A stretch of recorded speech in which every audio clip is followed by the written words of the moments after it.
हमारे ऋषियों का नाम नहीं है उसमें, हम उसी को धुन लगाए हैं। होरा चक्र होरा चक्र होरा चक्र होरा चक्र, हम उसी का रथ लगाते हैं। श्लोक ये है कि दग्धि बलम क्षत्रिय बलम तपो बलम ब्राह्मण बलम बलम बलम बलिष्ठते तो तपो बलम महाबलम। क्यों कहा गया ऐसा? नमस्कार, आप देख रहे हैं हमारी पब्लिक न्यूज। मैं हूं आपके साथ सुजल तिवारी। मध्य प्रदेश सरकार के पूर्व विधानसभा अध्यक्ष देवतालाब विधायक गिरीश गौतम ने एक जनसभा को संबोधित करते हुए सनातन धर्म और हिंदुत्व का पक्ष रखते हुए बड़ी रोचक प्रतिक्रिया दी। देवतालाब विधायक गिरीश गौतम के इस ओजस्वी वक्तव्य की चर्चा सभा में उपस्थित बड़े बुजुर्गों के साथ साथ युवा पीढ़ी की जुबान पर भी चर्चा का विषय रही। तो आइए सीधे जुड़ते हैं देवतालाब विधायक गिरीश गौतम के साथ। स्पॉन्सर है डायमंड बस सर्विस, संचालक बेटा खान जी। ऑफिस का पता है बराउन रोड, कॉलेज चौराहा, मऊगल, साथ ही मोटवा चौराहा, बाईपास हनुमना। अंतरराज्यीय बस सेवा एवं एडवांस बुकिंग की सुविधा उपलब्ध। संपर्क सूत्र 98937035।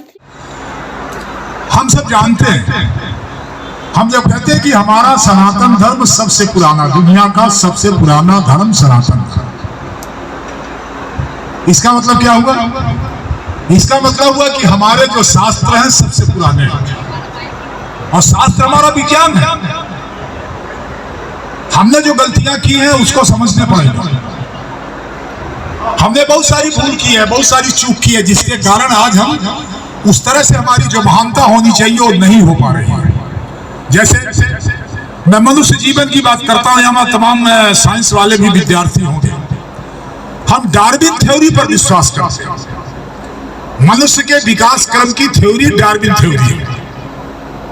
क्यों है डार्विन थ्योरी? उसके पहले हमारी थ्योरी है।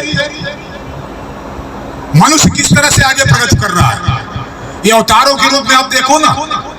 पहला अवतार जितना है युग के पहले वो मत्स्य अवतार है, मतलब जल में, वही तो अमीबा वो भी कहता है। डार्विन थ्योरी भी अमीबा की थ्योरी लेकर के चलता है। हमारी थ्योरी क्या है? हमारा पहला अवतार मत्स्य अवतार है, माने जल में चलने वाला जीव, वो हमारा पहला अवतार है। दूसरे अवतार में हम आए तो कौन है? कश्यप अवतार, माने पानी में भी है और थल में भी है। और तीसरा अवतार जो है बराह अवतार है। बराह अवतार मतलब सीधे कीचड़ में मनुष्य की तरफ हम बढ़ रहे हैं, माने हमारी थ्योरी मनुष्य की तरफ आ रही है। इसके बाद जब मनुष्य के रूप में हम आते हैं तो छोटे रूप में आते हैं, बामना अवतार में आते हैं। और बामना अवतार से जब आते हैं, जब मनुष्य का समाज का निर्माण होने लगता है, तो हमें दोनों चीज की जरूरत पड़ती है, शस्त्र की और शास्त्र की। इसीलिए परशुराम के रूप में हमारा अवतार छठवां अवतार होकर के खड़े होते हैं। आगे के अवतार भी हैं, भगवान राम का अवतार है, तमाम सारे अवतार हैं। तो हमने चूक क्या किया? हमने जिस तरह से डार्विन थ्योरी को लागू करके अपने समाज में, अपने धर्म के भीतर उसको थ्योरी को ज्यादा प्रतिपादित किया, उससे जो गड़बड़ियां हुई, उसी तरह से दूसरी गड़बड़ी क्या की? हमारे वेदों में, हमारे पुराणों में, हमारे तमाम जो हमारे जिस तरह के ग्रंथ हो सकते हैं, उन ग्रंथों में जिन चीजों का वर्णन है उसका हमने विश्वास ही नहीं किया। हमने विश्वास नहीं किया।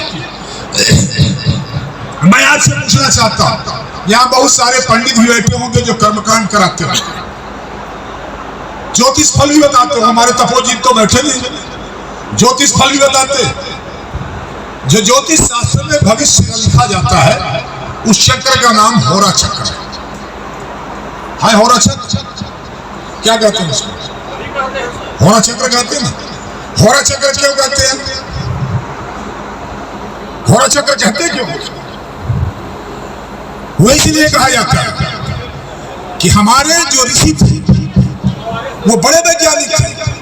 उन्होंने हमारे ग्रहों की दशा को नंगी आंख से देखा, नंगी आंख से, और ग्रहों की दशा कब कहां होगी उसको ठीक किया हुआ, लिखा हुआ। बाद में जर्मन का एक वैज्ञानिक हुआ होरा, टेलीस्कोप आया और टेलीस्कोप से जब देखा उसने, तो हमारे जो ऋषियों ने जो समय तय किया था उसमें केवल 4 मिनट का फर्क आया, 4 मिनट का। और जो 4 मिनट का फर्क आया, मैंने हमारे ऋषियों ने पहले देख लिया था, फर्क केवल 4 मिनट का आया। तो हमारे ऋषियों के नाम से, किसके नाम से? जर्मन वैज्ञानिक के नाम से, हमारे ऋषियों का नाम नहीं है उसमें, और हम उसी को धुन लगाए हैं, होरा चक्र होरा चक्र होरा चक्र होरा चक्र, हम उसी का रथ लगाते हैं, अपने अपने ऋषियों का नाम नहीं लेते। आज जरा देखो, त्रेता युग में भगवान राम के सामने जब वो हवाई जहाज छूटे, पुष्पक विमान, हमने विश्वास किया? नहीं किया, हमने नहीं किया। हमने अपने उसमें ग्रंथों पर विश्वास नहीं किया, हमने उस दिशा में खोज ही नहीं की, हमने उसको कह दिया कि काल्पनिक चीज है, कल्पना मात्र से ऐसा करके लिख दिया गया। बाद में उसी को खोज करके किसके नाम से हो गया हवाई जहाज? खोज हो गई कि नहीं हो गई? आज हर घर के भीतर टीवी है। द्वापर युग में टीवी का मतलब क्या होता है? कहीं पर घटती हुई घटना को दूसरी जगह बैठ करके साक्षात विजुअल आप देख सके, उसको टीवी कहते हैं। यही तो टीवी कर क्या है? घटना दिल्ली में हो रही है, आप यहाँ बैठे हो, उसको लाइव टेलीकास्ट आप देख रहे हैं, टीवी का मतलब यही है। क्या था द्वापर में? महाभारत युद्ध में कौन देख रहा था? साक्षात कुरुक्षेत्र से घटना देख करके धृतराष्ट्र को बताने वाला नंगी आंख से संजय जब देख रहा था तो टीवी नहीं थी तो क्या था? वो टीवी ही थी, पर हमने अपने ग्रंथों पर विश्वास नहीं किया। वो चला गया उसके नाम से कि वो कोई अंग्रेज ने इस तरह से बना दिया, हमने उसका नाम लेते कि टीवी का निर्माण। बच्चों से पूछो स्कूल में साइंस वालों से, किसने बनाया? तो बताएंगे हेनरी किसिंगर ने बनाया है। हमारे उसका संजय का नाम नहीं लेंगे, हमारे धृतराष्ट्र का नाम नहीं लेंगे। ये सिर्फ कारण ये है कि हमने अपने पर भरोसा नहीं किया, अपने ग्रंथों पर भरोसा नहीं किया, हमारे ऋषियों पर भरोसा हमने नहीं किया, हमने विश्वास नहीं किया, भरोसा नहीं विश्वास नहीं किया, और हम उसको कल्पना मानते रहे। और उसका परिणाम यह है कि आज हमारे सामने जिस तरह का संकट दुनिया के पैमाने में आया है, और ये बार बार संकट आया है, और मैं कहना चाहता हूं, दावे के साथ कहता हूं, तौर पर यदि किसी धर्म पर हमला हुआ तो सनातन धर्म पर हुआ है। उठा कर इतिहास उठा करके देख लो, हमेशा इसी पर हमला हुआ, पर कोई न कोई बात तो रही होगी। इतने हमलों के बाद हूर आए, संग आए, सुरान आए, पठान आए, नवाब आए, मलिक आए, तमाम सारे अंग्रेज आए, और सबने इस बात का प्रयास किया कि ये धर्म खत्म हो जाए, पर कोई न कोई बात तो है कि हमारी हस्ती मिटती नहीं है। और बात यही है कि इस तरह से भगवान परशुराम की हम पूजा करने वाले खड़े रहेंगे तो हमारी हस्ती को कोई मिटा नहीं सकता, कोई मिटा नहीं सकता इसको, पर हमें विचार करना पड़ेगा। आज हम कहाँ ले जा रहे हैं? कई बार देखते हैं हमारे पंडित जी वगैरह बताते हैं, तपोजी वगैरह जो सुनते हैं, कई बार बैठ जाते हैं इनके, तो एक आध लाइन सुनने को मिलता है, सबसे खराब कलयुग यही है ना, सबसे खराब कलयुग है, कलयुग खराब है, तो सबसे अच्छा क्या है? सतयुग है, त्रेता है, द्वापर है। यदि इतना ही सतयुग अच्छा होता तो भगवान नरसिंह को अवतार क्यों लेना पड़ता? हिरण्यकश्यप क्यों पैदा होता? अत्याचार क्यों होता? त्रेता में आइए, रावण क्यों पैदा होता? भगवान राम को अवतार क्यों लेना पड़ता? द्वापर में आइए, कंस का अत्याचार होता, कृष्ण को अवतार लेना पड़ता। कौन सा युग ऐसा है जिस युग में अत्याचार नहीं हुआ हो?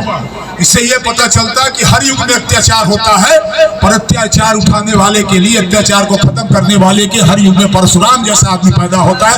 ये हमको विश्वास रखना पड़ेगा, हम अपने को विश्वास करें, अपने को विचार करें।